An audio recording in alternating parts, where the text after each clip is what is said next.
Okay, well, I am here with my friends Lynn and Ashley, and they are part of Church of the Sojourners in San Francisco. And I just thought it would be awesome to talk with them a little bit about what chosen family means to them. And so, what does chosen family mean to you guys? How is it different than the average friendship, would you say? Yeah, I think first of all, I haven't thought a lot about chosen family. Yeah. I'm pretty new to Church of the Sojourners and still pretty new to that language. Hmm. So, I think at first when Lynn asked if I would do this and you had asked, I at first thought like, am I qualified to answer this question? Oh, Um, Yes. yes, you definitely are. but after thinking about it like more, I was really honored to be asked of like, wow, I am a part of like a really cool chosen family. And Yeah. so yeah, I think for me, like chosen family is a serious commitment. I think Hmm. that's a difference between just regular friendship is that it is a commitment to one another, in ways that like really do mean like I'm not gonna leave you no Hmm. matter what. So I think for me that was hard thinking about like family because I think when I think about family and chosen, like those things are kind of a paradox of like Right. families are supposed to not leave and are supposed to accept you no matter what, but sometimes they don't. And so this idea of like chosen family, of like we get to choose these things is hard. Hmm. That's hard language of like, okay, so I'm choosing over and over again to not leave you, no matter how much we struggle, no matter what we disagree on. I'm gonna choose over and over, not to leave, and I think that's uh, challenging. And Yeah. because I think in this day and age, it's really easy to just pick and choose who we want in our life.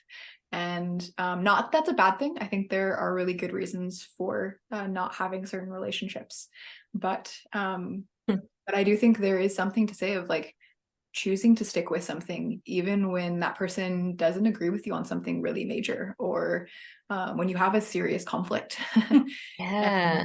And that you might like walk out of the room angry, or not talk for a little while, but like it's coming back together and saying like, okay, we're gonna work through this Yeah. because you're my chosen family and I'm choosing to like stick with this with you. Hmm. Yeah. It sounds like kind of it's both a long term, I'm here for the long haul, and even in the little everyday choices that we make too. It's like I choose you to be on this journey with me today. Yeah. Um, See, you're qualified. Totally qualified. She said everything I was going to say. There are two things I want to highlight. Yeah. One is that it's not just us doing the choosing, is that a lot of times, I mean, some people refer to found family, but I Hmm. like to think of it as God chosen family. Yeah, I totally. mean, the two of us would probably A, never have met, and B, probably would have chosen to be friends. Yeah.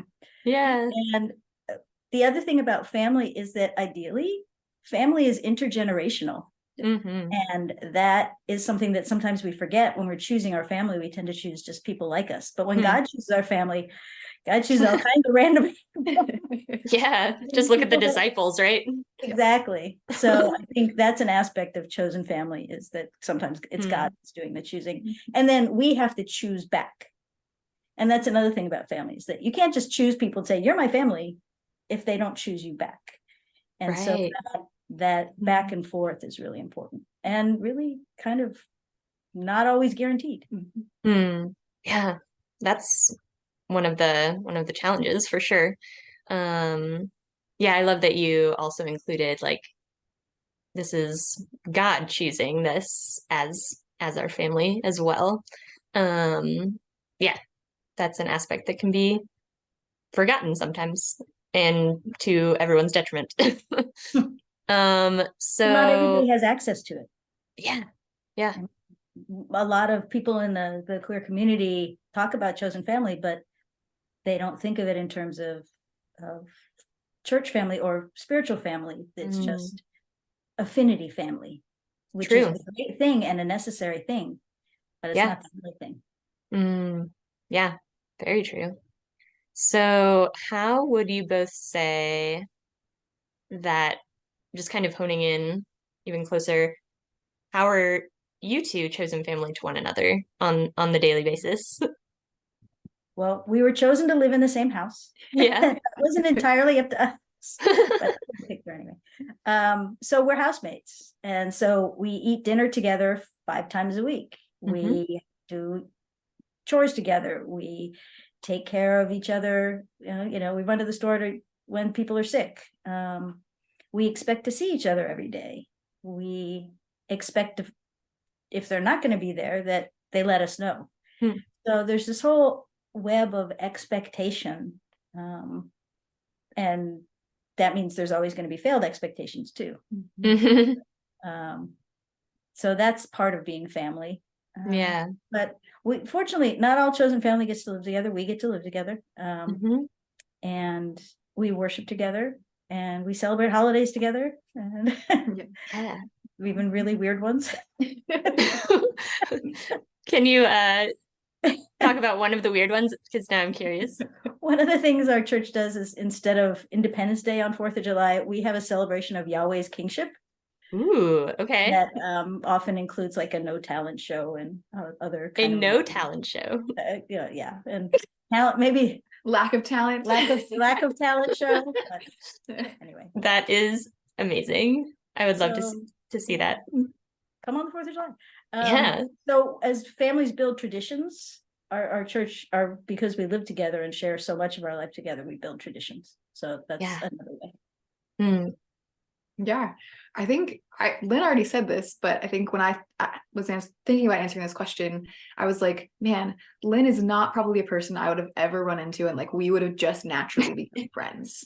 It just wouldn't have happened at all. And so it's kind of beautiful and wonderful that like this partly not chosen, but partly chosen, like that we are very different people and in very different stages of life, and yet like we can find a lot of common ground and commonality and space to be together. And something I really love is that something Lynn and I do is once a week on Thursday nights, we sit down together and it's like an intentionally set aside time that it's just us talking together.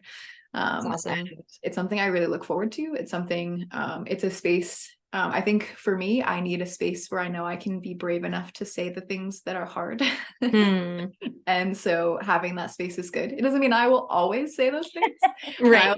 Don't have to. Still have the same like insecurities and failings and all that kind of stuff. But it's something about like living with Lynn and the ways that we share space and time, like we work those things out, and she sees my failings and sees my insecurities and gets to celebrate when I've like overcome some of those things, but also sits with me in it when those things last a long time. And maybe last forever, like that's part of the journey of it. So yeah. Would you mind speaking a little bit to the intergenerational piece, because that's something kind of both of you at least have mentioned. Just a little bit further, how do you feel like that has really grown you to have these different ages, different people in different stages of life in your community? What's it like living with mostly old people? I would say, like, honestly, I didn't notice. Like, it really took someone pointing it out to me. Yeah. Like, they were like, hey, did you realize you're like the youngest person by a lot? Not by that much, but 12 years, right? Amount. I think it's 12 and I was years. like, wow, I never really noticed that. Like, so it almost is like, because we're together so frequently and just like do so much together, that you kind of forget that there's such a like age gap and such a different thing. Obviously, like, there were a lot, even just last week we were talking about like music that we grew up liking, and that is very, very different. Like, there are lots of artists that they mentioned, I've never even heard of this person before. Because I didn't grow up in that era. And so there are ways that like those things pop out, and you notice like, oh, right, you grew up in a very different period than I did. And I grew up in a very different period than you did. But I think it's kind of cool of like this family aspect just means like, I don't even really notice it sometimes, like, which is kind of cool. Yeah, totally. Sometimes we make like such a big deal about age differences, but there's so much commonality to be had as well intergenerationally. So yeah. And I would also add that something that I've appreciated about this being a church with such a diverse like age range of people is I've learned a ton of just like people have experienced so much more than I have so far. They've lived more life than I have. Yes. That it's really beautiful to get to hear the examples that they have of like what living a godly, faithful life looks like. Just because Yeah. like I only have 30 years of that, and some of them have way, way more. Yeah. And so it's a beautiful and challenging part of like being like a chosen family together in that way of just like, yeah, we don't get each other sometimes. I'm really immature in a lot of ways. But but I get to learn maturity from them, and they get to learn some maturity from me, maybe. Yeah. Yeah. So much wisdom to be shared mutually, it sounds like. Yeah. Yeah, because just because we're old doesn't mean we're wise. And just Yes. because not all of our life experience have helped us. A lot of our life experiences have harmed us. And meeting younger people who haven't had that damage can be very healing in its own way. Yeah. Also, just the energy is great. When I'm old and tired, and younger people are like, "Yeah, let's do another thing tonight." I'm like, "Go!" Right. And so our household is actually sort of three different generations. Our third housemate is kind of halfway in between our ages, and it's just funny to see which way he skews depending on the activity. Although he doesn't act his age a lot. He acts much younger. Young. Okay. He's young. Yeah. But I think just the difference in perspectives, the difference in everything from music to language for things. I'm constantly learning new words for things that they didn't literally exist when I was growing up. And so both, just cultural language, but even spiritual language, there are ideas that have come up recently that I haven't heard of before. And it's really cool. Yeah. Yeah. That's awesome. So you've kind of naturally been talking about some of the beautiful things and some of the really difficult things about this type of family that you have. But is there anything you feel like we missed that's particularly beautiful, particularly difficult? I think for me, the thing that I wrote down about what's beautiful about this place is, so we're studying First Corinthians right now, and Awesome. the kind of main focus of our study of First Corinthians is like talking about belonging, giftedness, that God's shaping like a community of co-interest, and that God's faithful. And so we've been talking about like how each person is belongs here and is a gift. And how God is faithful in the ways that he's brought you and in the ways that he's gifted you.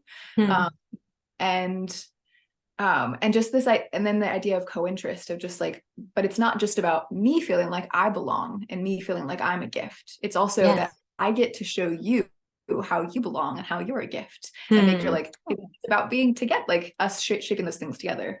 Which I love about the idea of chosen family, of just like every day that I choose you, I'm showing you that you belong here and that I see you as gift. And I think that to me is really beautiful. I think the hardest part for me is the like trust and vulnerability piece. I think no matter what, I still will have doubts that you love me no matter what, and that you're not going to leave me. And so like sharing all of myself, and in both like my struggles and weaknesses, but also in like the things that I love that maybe you will think are silly. Sharing those pieces of me that's hard, and it's hard to do. And so I think that the time piece though is a part of that, is like the longer that I'm here, the longer that you continue to choose me, the longer that I continue to choose you, the more that I get to share those things with you, and the more you share those things with me, the more comfortable we start to feel, the more and not comfortable maybe, but like the more we're willing to share the uncomfortable pieces of ourselves. So that makes so much sense. Yeah, that's really beautiful. She's much better at seeing people as gifts than I am.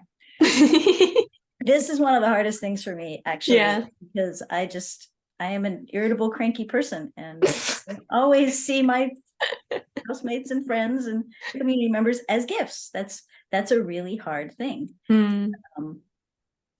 But I'm learning.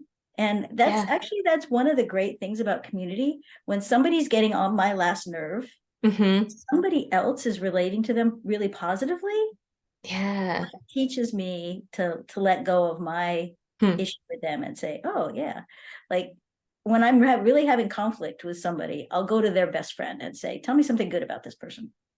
And Yeah. when you can't see it yourself, when other people around you are Mm. seeing each other as gifts, Yeah. that's really, really valuable. Because the hardest thing is for me is friction. Hmm. I'm like I said, I'm kind of irritable, and so I experience a lot of friction, even when other people wouldn't. Like the right way to do things. Sure. Yeah. I feel like there's Glasses. I feel like there's some inside jokes happening. So for example, a conflict that Ashley and I have, she likes to stack as many glasses as possible on our glasses shelf, drinking. And I don't like when glasses get stuck together when they get stuck. Oh, So yes. we Okay. had to, yeah, she was like, and I'm like, ah. And so we had to talk about, so we now have this lovely little compromise where some of the glasses are stacked in a way that they don't Oh, clink, and some of okay. them are on their own. And so anyway, just Hey. trivial stuff like that. Yeah. But there's kind of a saying that goes around that if you're close enough to embrace someone, you're close enough to step on their toes. Mm. And if you're not, you're not. And Mm-hmm. so if you're really looking for family, if you're looking for intimacy, you're Mm. going to get conflict, you're going to get friction, you're going to get pain. Yeah. And I think that's one of the hardest things, is that nobody wants those things. Right. But you can't have the They're part of embrace the without package. also risking getting stepped on. Yeah, totally. That's a Yeah. good way to look at it. And a very concrete example of what that looks like in daily life with the glasses. Um, yeah, so what would you all say to someone who hopes for the sort of community that you all are a part of, um, the sort of chosen family that you have found? Come visit us. We're taking applications. Hey, very practical. Yeah, Yeah. I totally. mean, Ashley's only been here a year and a bit. She came a year and a bit ago to become Mm-hmm. an apprentice, which is how, this kind of family takes time. It Mm, doesn't happen overnight. Sometimes chosen family happens instantly. It's like you walk into a room and these people feel like family right away. That yeah. happened to me with my Baltimore Bible study. I walked Hmm. into a room full of gay men and it was like, oh, brothers. Everybody hugged each other Yeah. right away. But that kind of family can sometimes fall apart when the Mm, circumstances that brought you together change. right. The family that we have is intended to be a long-term commitment, and long-term commitments should be made slowly. Hmm. So they just take a lot of time. And that's why our community has a step-by-step membership process. Your first year, you're an apprentice. Then Yeah. your second year, we call you a practicing member, and you can be a practicing member for a while. And then you become a novice. And then Mm-hmm. eventually you become what we call a covenant member. And the understanding among covenant members is that not only do we live together, but we share economically. We share our cars, we share our bank accounts, we share lots of things that the world doesn't expect non-married people to share. Hmm. Very confusing for our lawyers and accountants. But the idea is that once you're a covenant member, you're basically in for life. Mm-hmm. I kind of joke sometimes that we're a celibate polyamory group because except two of us aren't celibate because they're married to each other, but Right. Right. mostly celibate polyamory pod of 7 people who have committed their lives to each other Hmm. for life or until God calls us elsewhere. Yeah. And some of the longest term members have been here more than 25 years. Wow. And Yeah. I'm the newest covenant member. I've been here 7 years. Hmm. So if you're looking for family that will last long term, expect it to be a slow process. Hmm. Yeah. Yeah. It's cool to see an example of that so clearly in your community, in your chosen family. Yeah. Yeah, I think for me, I would say 2 things. One, remain hopeful. Hmm. I know it's really easy to get stuck in the pattern of I'm alone, no one loves me, Hmm. and kind of get like drown in that. And so find ways to stay hopeful. Find things that encourage you, people around you, that can at least bring you a little bit of joy. And the second thing is like seek out community. I think like first, God wants you to be found, like desperately wants to be found. And I believe that to my core. God's already chosen you, but God wants you to be found by and chosen by other people. Yeah. And so seek those things out. So if you don't know where to start, like ask someone, send an email, send wherever this video ends up, comment on it and say like, I'm searching for community. Will someone point me in the right direction?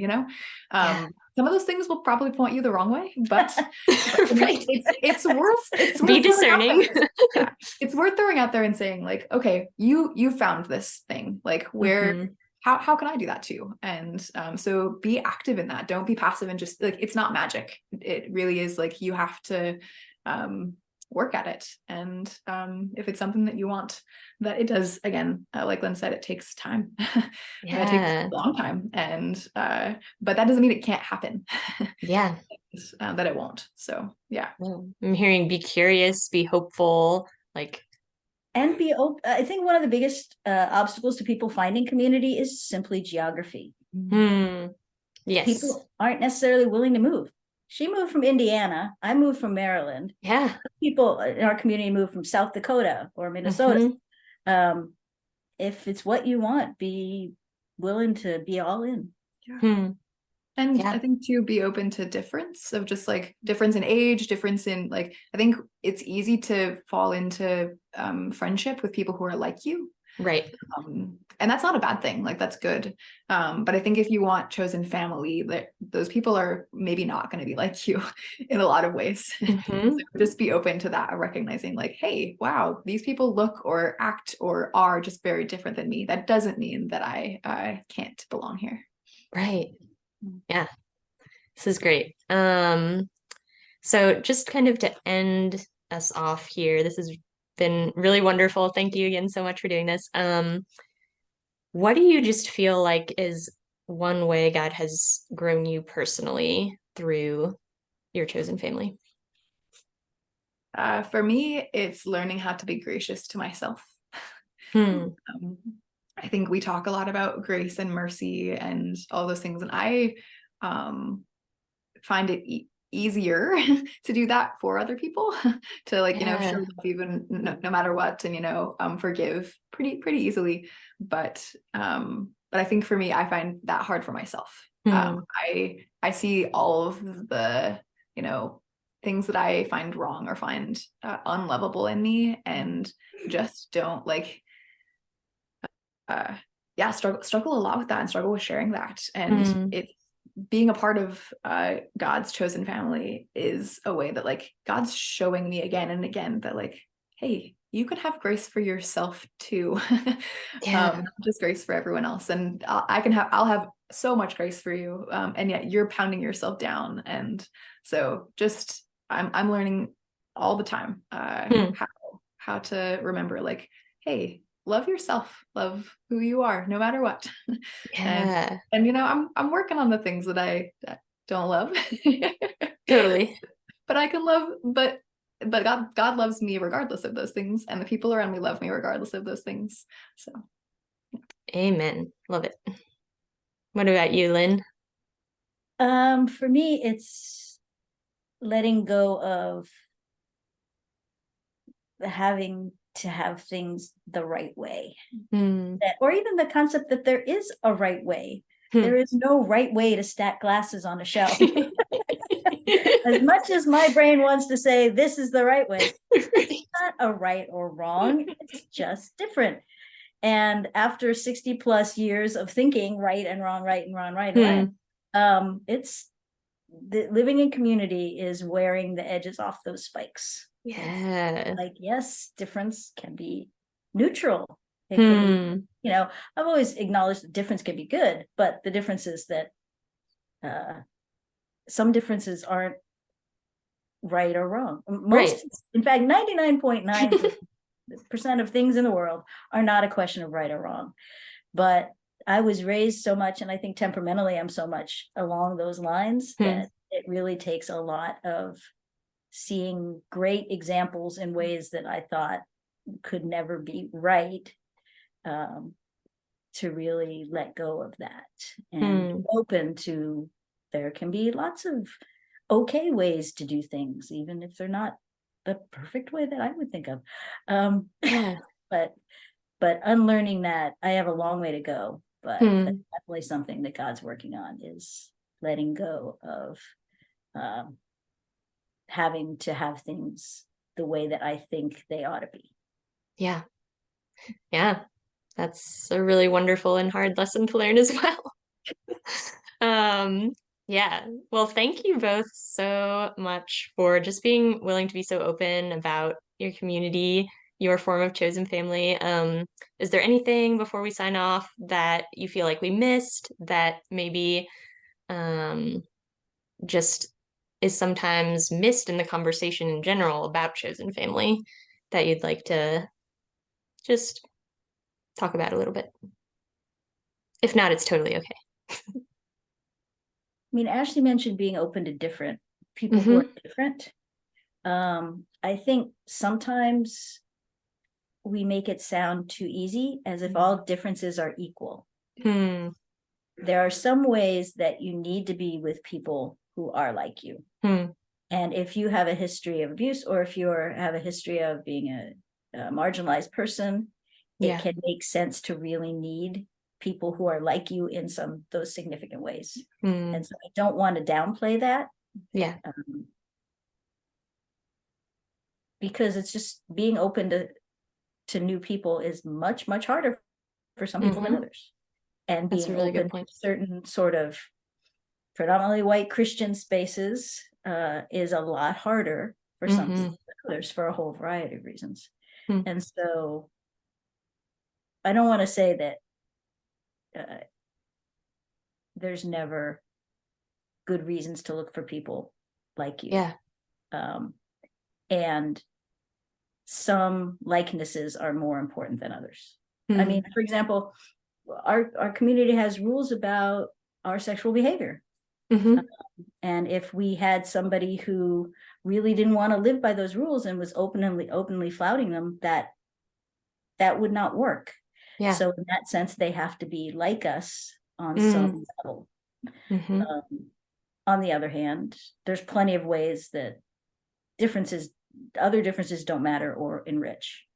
So you need to be a little bit wise. You need to know yourself, what differences really do matter and are important for your own mental and spiritual health, and what differences can be held lightly. That's a really good point to bring up. Thank you. People get into communities and then realize, oh, wait, I can't live like that. Because that really does matter to me. I didn't know it mattered to me, but it really does matter to me. So knowing what matters to you most and what are your sort of non-negotiables, there shouldn't be a lot, but coming into community, every community has its non-negotiables, and finding a family where their non-negotiables match your non-negotiables is probably one of the more overlooked things, because we don't think in those terms. Because that'll be the foundation from which you build. That makes sense.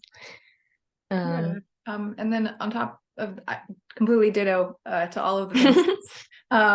I would say on top of that, remember that it's okay if like a place doesn't fit you, or you don't like the place. Like, I spent 7 years at a community before this, and loved being there, love that place very much, very dearly, but realized after being there that there were some things that just didn't work the way that I had thought they would, and that takes some time to figure out. And that's okay for you to be at a place and go, oh, maybe this actually isn't working, maybe I should try something different. So that's also okay too, to like, it's almost like, trial run or test. And that doesn't mean you shouldn't be willing to to trust in a place and give yourself to a place. I don't want you to hold yourself back just because this place might not work out. But also know that like, it's okay if it doesn't, that there will be another place for you.